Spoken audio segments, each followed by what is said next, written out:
것을 믿으시길 바랍니다. 아멘.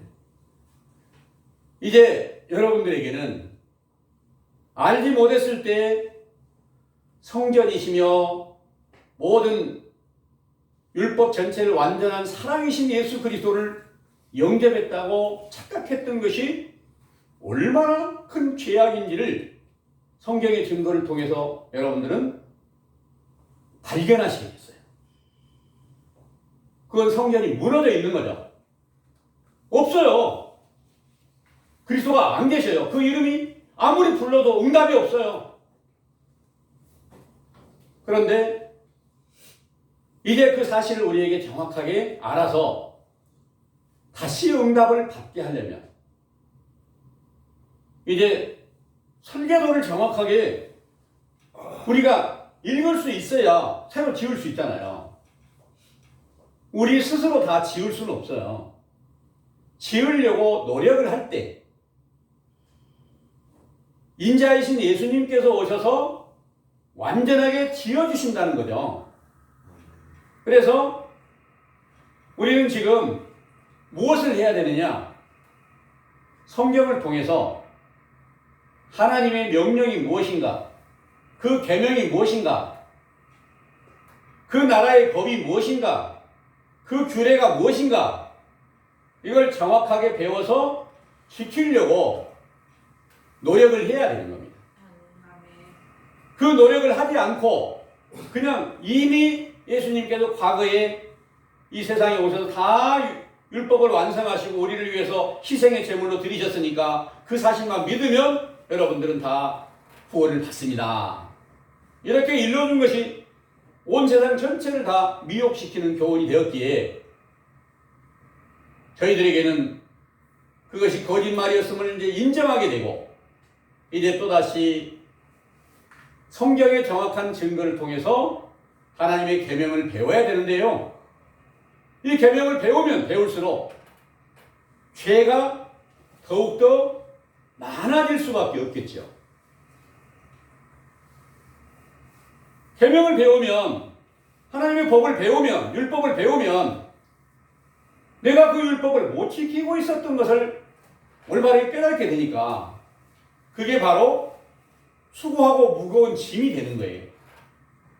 그리고 그것을 영적 십자가로 비유를 하는 거예요. 하나님의 계명이 영적 십자가예요. 이 십자가를 지고 나를 쫓는 자는 내게 합당치 않다. 나를 쫓지 않는 자는 합당치 않다. 반드시 십자가를 져라.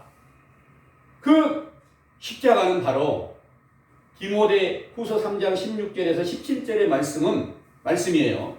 모든 성경은 하나님의 감동으로 기록된 것으로 교훈과 책망과 바르게 함과 의로 교육하기에 유익하니 이로 말미암아서 하나님의 사람으로 온전케 하며 모든 선한 일에 온전케 하려 함이라.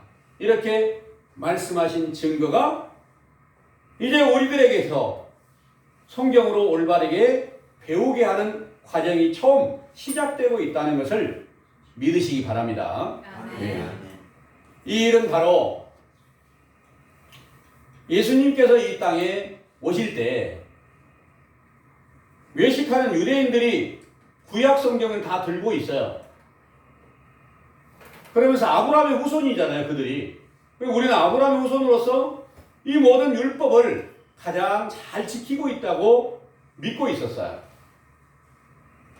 근데 그들이 믿고 있는 그 율법은 정확하게 알고 있었을까요? 모르고 있었을까요? 정확하게 모르니까 선지자 세례 요한이 와서 너희가 아브라함의 후손이라고 생각지 말라. 너희는 독사의 자식이었다는 것을 인정을 해야 돼. 너희가 마귀의 자식이었다는 걸 인정을 해야 돼.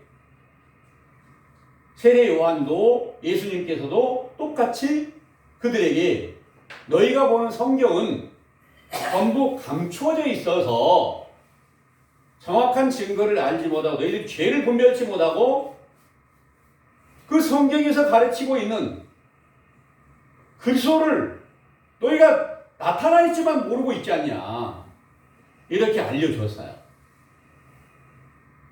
성경의 모든 증거들은 그거였어요. 모세에게 말씀하실 때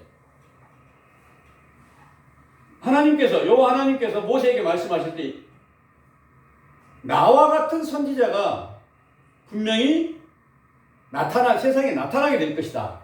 나와 같은 선지자가 누구예요? 여호와 하나님과 같은 선지자를 말하는 거예요.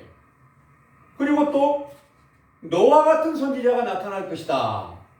이 말씀이 이제 신명기 18장에 기록하고 있어요.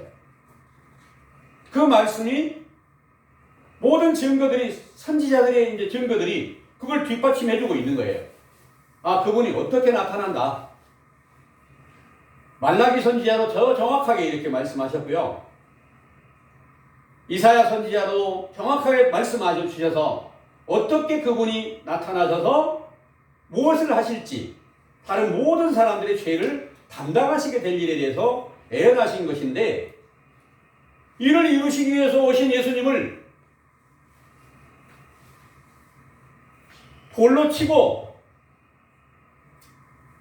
결국 붙잡아다가 십자가에 못 박아 죽이고 침뱉고 저주하고 가시로 찌르고 이런 큰 죄악을 다 범하게 됐어요.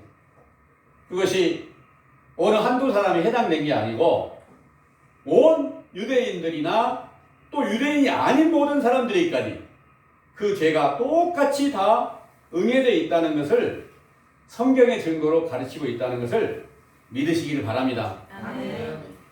우리가 언제 예수님을 보지도 못했는데 언제 십자가에 못 박았느냐? 언제 가시로 찔렀느냐? 언제 침으로 뱉고 저주를 했느냐? 우리는 전혀 알지 못하는 상태에서 그 죄를 인간이라고 태어난 모든 사람들은 다 그 죄를 범하고 있음을 알려준 거예요. 그것은 바로 성경에 지극히 작은 율법 하나라도 못 지키면 성경 안에 있는 모든 죄를 다 범하는 것이라고 가르쳐 주시고 있기 때문에 그렇다는 것을 믿으시기를 바랍니다. 아멘. 그러므로 참 하나님 본체이신 예수 그리스도가 아니신 분들, 그리스도를 영접하고 모든 죄가 씻김 받기 이전의 모든 사람들은 전부 다 성경 안에 있는 모든 하나님의 명령을 거역하고 있는 것을 깨달아서 이 성경을 통해서 죄가 뭔지 깨닫게 되는 것이 가장 중요한 일이에요. 죄인이 된 사실을 인정을 해야 죄를 사해 주시는 예수님을 만날 수 있기 때문입니다. 누가복음 5장 32절에서 예수님께서 하신 말씀에 내가 의인을 부르러 온 게 아니고 죄인을 불러 회개시키러 왔다 그랬어요. 어떤 죄인을 말씀하시고 있을까요? 세상에 죄 짓고 저 감옥에 가 있는 사람들을 부르러 왔다는 말씀일까요? 전혀 그렇지 않습니다. 성경을 올바르게 배워서 하나님의 명령대로 온전히 순종치 못하고 있는 것을 올바르게 깨달았으면 그들을 죄를 용서해서 하나님 나라의 백성으로 인도하시기 위해서 예수님께서 오셨다는 그런 증거가 되겠죠. 그런데 그 죄를 누구한테서 배웠을까요? 정확한 율법을 증거를 해주고 선지자들의 모든 증거를 통해서 확실한 증거를 알려준 세례 요한을 통해서 죄가 발견되게 한 거예요. 그래서 마태복음 11장의 12절에서 17절의 말씀을 보면 율법과 선지자는 세례 요한의 때까지다 이렇게 말씀하셨어요. 오늘날도 마찬가지입니다. 여러분들이 율법과 선지자로 기록한 이 성경을 배우려고 하면 세례 요한의 때에 들어가지 않고는 배울 수가 없다 그 말입니다. 그러기에 여러분들에게 전해드린 이 교훈이 선지자 세례 요한이 확실한 증거로 예수님에 대한 증거를 알려주다 보니까 그분이 우리에게 안 계신 것이 분명하더라. 안 계신 이유는 하나님의 모든 명령과 규례와 법도를 다 지키지 못하고 있는 원인이었다. 이 일을 우리에게 지금 상세하게 일러주시고 있다는 것을 여러분들은 믿으시죠? 네. 이 사실을 믿으면 어떻게 해야 될까요? 더욱더 우리가 성경에 얻은 증거를 찾아서 죄가 더욱더 많이 커지면 죄를 용서함 받을 때요 은혜가 더 크겠죠? 사도 바울께서요 나는 죄인의 괴수입니다 그랬어요. 죄인의 괴수면 얼마나 성경을 많이 알았으면 그 죄가 자기를 짓누르고 있다는 걸 깨닫게 되니까 나는 죄인의 괴수입니다 그런 거예요. 근데 하나님께서는 그를 다 용서해 주셨어요. 죄인이 아니야 의인이야. 그런데 하나님 앞에 자신이 섰을 때는 나는 온전한 그리스도와 같은 온전함에 이르지 못했으니까 바로 가시떨기 같은 그 사단의 역사가 내 안에 존재하고 있는 것이 죄악이니까 이것으로 인하여서 죄를 자복하고 더욱더 온전한 상태로 나아갈 수 있도록 그 은혜가 더욱더 충만하게 되게 하기 위해서 늘 하나님 앞에 더 낮아지는 자세로 나아갈 수 있게 되었던 것입니다. 그런데 그 사실을 이제 우리에게 정확한 증거로 이렇게 깨닫게 해주시면서 하나님의 성경의 벽을 하나하나 배우는 것마다 여러분들이 이제 죄로 분별하게 돼야 되는데 오늘 증거해드린 말씀을 통해서는 어떤 죄를 배워야 되느냐? 성경이란 무슨 어떤 책인가를 배우고 있는데 성경을 정확하게 알지 못했다는 말입니다. 알지 못했으니까 무지한 상태에 있었어요. 내 어리석고 미련한 것을 용서해 주세요. 이런 회개를 한번 해보시랍니까? 예. 내가 얼마나 교만했는지, 얼마나 많은 악한 행실로 패역한 행위를 했는지 이 모든 것들을 정확하게 깨달아서 참 하나님 앞에 진정으로 회개를 해보십시오. 그러면 반드시 죄를 씻겨주는 그런 응답이 있게 될 것입니다. 죄를 씻겨준다는 증거가 무엇입니까? 죄를 씻김받는 증거는 성경의 정확한 증거를 통해서 예수 그리스도가 어떤 분인데 완전한 의를 이루신 분인데 내 안에 그분이 안 계신다는 확실한 증거를 깨닫는 것이 여러분들에게 첫 번째 성경을 바르게 알게 해주는 교훈인 줄을 믿으시기를 바랍니다. 아멘. 그런데 우리가 그분을 꼭 영접을 해야 되겠죠. 그분이 우리 안에서 속에 새 생명으로 나타나야 되겠죠. 그분이 천국이에요. 그래서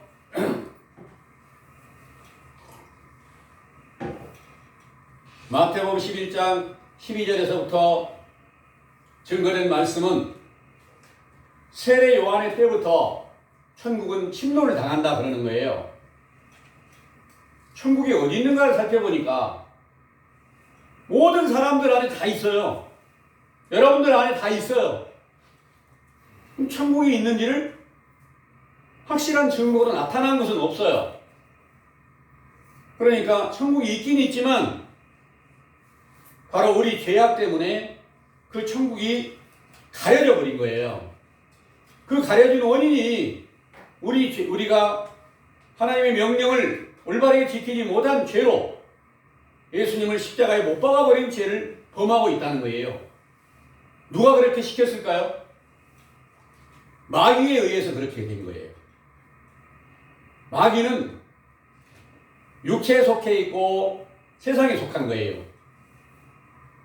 이 세상의 일로 세상에서 우리가 태어났으니까 육체로 태어났으니까 당연히 마귀의 종노릇을 할 수밖에 없었어요. 그런데 세례 요한의 때에 들어가서 천국을 침노를 하라는 거예요. 마귀를 갖다가 내 안에서 나를 갖다가 천국에 못 들어가게 하고 있는, 막고 있는 그 마귀를 갖다가 멸하라는 거예요. 그 일을 위해서 예수님이 오셨어요. 그리고 여러분들에게도 똑같이 그 마귀가 여러분들을 가리고 있으니까 그 마귀를 멸하는 일을 시작하라는 거예요. 그 멸하는 일을 시작하는데 무엇으로 마귀를 대적할까요? 마귀를 대적하는 것이 무기가 있어야 돼요. 그 무기가 성경의 정확한 하나님 나라의 계명, 이 계명을 올바르게 깨달아야 여러분들의 영적 문이 밝아지는 거예요. 영적 문이 밝아지면 내가 지금 소경이었구나, 내가 지금 그리스도의 생명 안에 있는 게 아니라 사망에 있구나, 구원받은 게 아니라 멸망한 가운데 있구나, 이 사실을 먼저 깨닫게 되는 거예요. 내가 하나님 나라에 들어가고 싶고 하나님을 간절히 믿고 싶은데 내 주인이 마귀였어요.